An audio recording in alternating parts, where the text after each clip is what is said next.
সরকারের কঠোর নির্দেশনা জারি, ওয়ারিশান সম্পত্তির অংশ পেতে হলে মানতে হবে নতুন নিয়ম।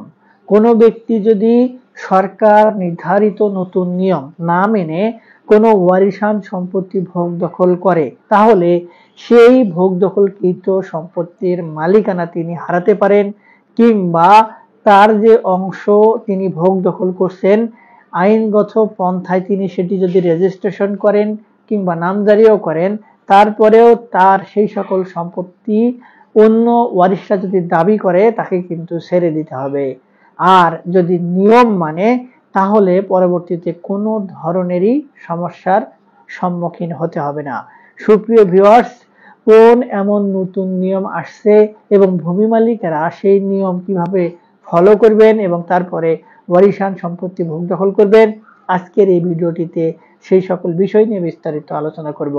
ভিডিওর বিষয়বস্তু যদি ভালো লাগে, আরো কোনো ধরনের ভিডিও দেখার আগ্রহ জন্মায়, তাহলে আমাদের চ্যানেলটি সাবস্ক্রাইব করে রাখতে পারেন, কিংবা পরবর্তী ভিডিওর নোটিফিকেশন পেতে পাশে থাকা বেল আইকনটি চেপে দিয়ে রাখবেন।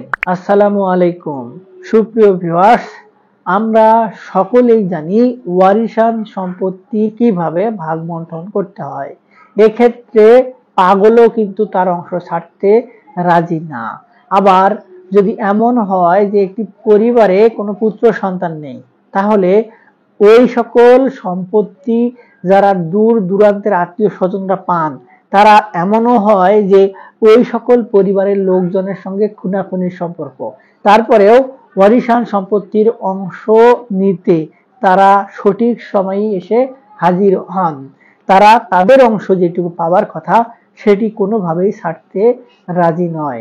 যার কারণেই এই যারা ভূমি মালিক, তারা তাদের সকল সম্পত্তি কন্যা সন্তানদেরকে দিয়ে যেতে, কিংবা ওই সকল দূর দূরান্তের আত্মীয়রা যেন কোনোভাবে না পায়, সেজন্য মানে কিংবা বিভিন্ন কুপরামর্শ নিয়ে বিভিন্নভাবে কৌশলে সকল সম্পত্তি তার কন্যা সন্তানদেরকে দিয়ে যেতে চেষ্টা করে, কিংবা তার জীবদ্দশায় সকল সম্পত্তি অন্য সন্তানদেরকে দিয়ে যায়। যার কারণে এই বেশিরভাগ যারা সম্পত্তির দাতা পরবর্তীতে পড়েন নানান ধরনের বিপদে। অনেক সময় মরার আগে তাদের জীবন নির্বাহ অনেকটা দায় হয়ে দাঁড়িয়ে যায়। কিংবা যদি পিতা সম্পত্তি রেখে মৃত্যুবরণ করেন, তাহলে যে সম্পত্তিটি ভালো, যে সম্পত্তিটির মূল্যমান বেশি, যে সম্পত্তিটি বেশি ফলন হয়, যে সম্পত্তিটি বসত ভিটার, এই সকল সম্পত্তি নিয়ে ভূমির যারা ওয়ারিশ রয়েছেন তাদের মধ্যে দেখা দেয় নানান ধরনের গ্যাঞ্জাম, যার কারণে ঠিকঠাক মতো সম্পত্তির ভাগ বাটোয়ারা হয় না। যে যেভাবে পারে সম্পত্তির ভোগ বন্টন করে এবং পরবর্তীতে দেখা দেয় মালিকানা সংক্রান্ত ঝামেলা। যে সম্পত্তির মূল্য বেশি, ওই সকল সম্পত্তি তার পরবর্তীতে তৃতীয় প্রজন্ম এসেও মালিকানা দাবি করে যে এইখানে আমার সম্পত্তি রয়েছে, আমার অংশ বুঝিয়ে দেওয়া হোক। যখন আদালত পর্যন্ত এই বিষয়গুলো গড়ায়, তখন আদালতও দেখে হ্যাঁ এই ব্যক্তিরও তো এখানে অংশ রয়েছে, তাই তাকেও সম্পত্তির অংশ বুঝিয়ে দেওয়া হোক। আবার অনেক সময় কন্যাদেরকে কিন্তু বিভিন্ন ভাবে, অর্থাৎ আইন এবং হাইকোর্টের রায় দিয়ে পৈতৃক যে ভিটা, যেখানে বসত ভিটা রয়েছে, সেই বসত ভিটার অংশ থেকে বাদ দেয়া হয়েছে, তাদেরকে নিতে নিরুৎসাহিত করা হয়েছে, কিংবা আইন দিয়ে তাদেরকে সেই সকল সম্পত্তি থেকে বঞ্চিত করা হয়েছে। সেইভাবেই কিন্তু অনেক ভাই ভুল বুঝে তাকে ওই পরিবারের সম্পত্তি তো দেয়ই না, বরংস তার ওই পরিবারের ওই বসত ভিটার সম্পত্তির অংশ না দিয়ে সেই অংশটুকু যে অন্য কোথাও দিতে হয়, এটি ভুল ভাল বুঝিয়ে তাকে সম্পত্তি থেকে বঞ্চিত করা হয়। বসত ভিটার সম্পত্তি বাদ রেখে বাকি যে সম্পত্তি আছে সেই সকল সম্পত্তি আবার ভাগ করে সেখান থেকে তাদেরকে দেয়া হয়। এই যে নানান ধরনের গ্যাঞ্জাম, এই গ্যাঞ্জামগুলো কিন্তু আমাদের সকলের জীবনে হর হামেশাই লেগেই থাকে। কোনো না কোনো সময় এই সমস্যার মধ্যে আমরা পড়ি। তাই এই সমস্যা নিরসন করার জন্য ভূমি মন্ত্রণালয় থেকে বিশেষ কিছু নির্দেশনা দেওয়া হয়েছে এবং এই বিষয়ে একটি প্রজ্ঞাপনও কিন্তু জারি করা হয়েছে। বলা হয়েছে যে ওয়ারিশান সম্পত্তি পাবে শুধু ওয়ারিশরা এবং ভূমি আইন অনুযায়ী ওয়ারিশান সম্পত্তি ভাগ বন্টন করার ক্ষেত্রে সবসময় ধর্মীয় মোতাবেক ভাগ বন্টন হয়ে থাকে। ভাগ বন্টন ধর্মীয় মোতাবেক হলেও ভাগ অনুযায়ী বা অংশ অনুযায়ী কে কোন জায়গার সম্পত্তি ভোগ দখল করবেন এই বিষয়টি সুস্পষ্ট না, যার কারণেই আইনে এই বিষয়গুলোকে আবার স্পষ্ট করাও কখনো হয় নাই। এবং এই ধর্মীয় আইনকে ইন্টারফেয়ার কিংবা কোনোভাবে ব্যাঘাত যেন না ঘটে, এজন্যই কিন্তু মূল উদ্দেশ্য নেয়া এটি। এখন এই যে ওয়ারিশান সম্পত্তি ভাগ বন্টন, কে কোনটি ভোগ দখল করবে, কোন দাগে ভোগ দখল করবে, এই বিষয় নিয়ে যেহেতু দ্বন্দ্ব থাকে, সেহেতু কিন্তু পরবর্তীতে আইন দ্বারা সেগুলো নামজারি করে খতিয়ান সংশোধন করা হয় না। মৃত ব্যক্তির নামেই খতিয়ান থেকে যায়, কিংবা যে ব্যক্তিটি প্রভাবশালী অর্থ রয়েছে তিনি টাকার বিনিময়ে তিনি যে সম্পত্তির দখলে রয়েছেন সেই সকল সম্পত্তি ভোগ বন্টন করে পরবর্তীতে নামজারি করে ফেলে। এই বিষয়গুলো নিয়েও পরবর্তীতে দেখা যায় নানান ধরনের ঝামেলা। প্রায় ম্যাক্সিমাম মামলায় অর্থাৎ জমি জমা সংক্রান্ত 70% মামলায় এই ওয়ারিশান সম্পত্তি নিয়ে।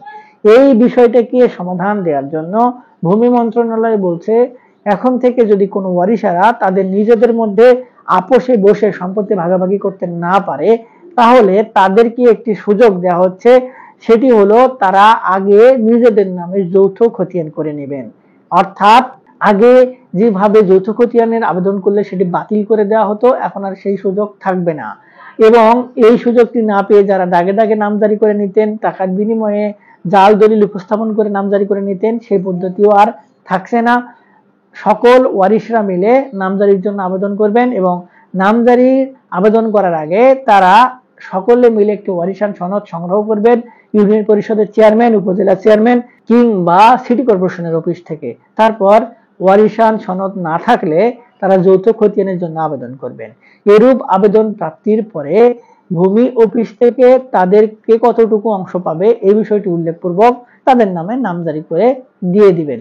এখন পরবর্তীতে তারা যৌথভাবে সকলে যেভাবে পারে সম্পত্তি ভাগ বন্টন করবে, সরকারের খাতায় কিন্তু তারা সম্পত্তি পাবে এটি উল্লেখ হলো, এবং তাদের কাছ থেকে হোল্ডিং নাম্বার নিয়ে খাজনা পরিশোধেরও সুযোগ থাকলো। এবং যদি কোনো ওয়ারিশ তার যেটুকু অংশ সেইটুকু অংশ তিনি আলাদাভাবে নামজারি করে নিতে চান, সেক্ষেত্রে বলা হচ্ছে যে তাদেরকে অবশ্যই বাটোয়ারা দলিল কিংবা বন্টন দলিল নিয়ে আসতে হবে। যদি না নিয়ে আসে তাহলে কখনোই তাদের নামে যেন নামজারি কিংবা জমা খারিজ করে না দেওয়া হয়। এবং এই বিষয়টি কিন্তু এখন স্পষ্টভাবে প্রজ্ঞাপন আকারে ভূমি মন্ত্রণালয় থেকে প্রকাশ করা হয়েছে। যদি কোনোভাবে বাটোয়ারা দলিল কিংবা বন্টন দলিল ছাড়া কোনো ব্যক্তি সম্পত্তি ভোগ দখল করে, তাহলে পরবর্তীতে ওই সকল সম্পত্তি নিয়ে এই নির্দেশ জারি করার পরে যদি কোনো মামলা আদালতে হয়, তাহলে এর দায়ভার সম্পূর্ণ ভূমি মালিকদেরকে নিতে হবে এবং এজন্য প্রযোজ্য ক্ষেত্রে সরকার বিশেষ ব্যবস্থা গ্রহণ করতে পারবে। তবে হ্যাঁ, বাটোয়ারা করে নেয়ার জন্য আদালতে মামলা করার সুযোগ থাকছে, সেজন্য গ্যাঞ্জাম আড়ানোর আগেই যেন তারা মামলা করে বিষয়গুলো সমাধান করে নেয়। এই বিষয় নিয়েও রাষ্ট্র কিংবা সরকার থেকে বিশেষ নির্দেশনা কিংবা কঠোর নির্দেশনা জারি করা হয়েছে। সুপ্রিয় ভিউয়ার্স, এত কথা বললাম, তার পেছনের কারণ হচ্ছে বিষয়গুলো আপনাদেরকে সম্পূর্ণভাবে বিস্তারিত বোঝানো, যেন এই ভিডিওটি দেখার পর এই বিষয় নিয়ে আপনাদের আর কোনো প্রশ্ন না থাকে। তারপরেও হয়তো অনেকে বুঝতে নাও পারেন, সেই জন্য একজন ভালো আইনজীবীর পরামর্শ গ্রহণ করতে পারেন, কিংবা আমাদের থেকে যদি কোনো পরামর্শ নিতে চান ভিডিওর নিচে কমেন্ট বক্স রয়েছে, সেখানে কমেন্টস করবেন, আমরা আপনাদের সহযোগিতা কিংবা আপনাদের সঙ্গে যোগাযোগ করার চেষ্টা করব। আজকে এ পর্যন্তই, দেখা হবে সামনে নতুন কোনো ভিডিওতে। ততদিন পর্যন্ত ভালো থাকবেন, ধন্যবাদ।